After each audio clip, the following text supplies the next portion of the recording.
Hello everybody, this is Chris Roshnot, 24K on Twitter. Please subscribe to the channel. We appreciate positive comments and of course thumbs up.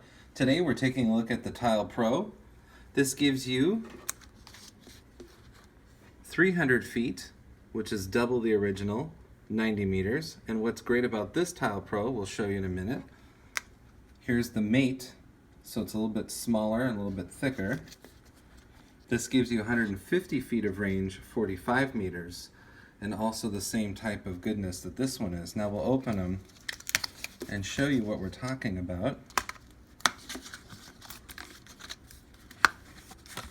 So here's the Pro. I'll get this under this one here.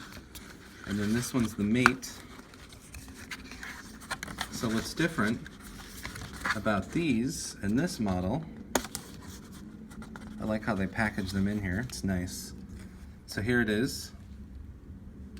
This is the Tile Pro, the new version, with a replaceable battery compartment.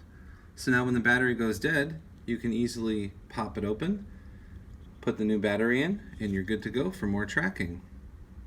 And this has 300 feet, which is double this. And this is the original tile that you'll remember.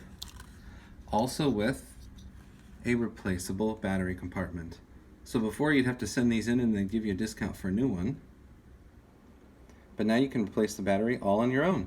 And they're louder than the original ones as well. Remember, this is 150 feet. 300 and 150. This is the Tile Pro, and this is the Tile Mate. You can get these now from Tile. And the app is free as well. Thank you.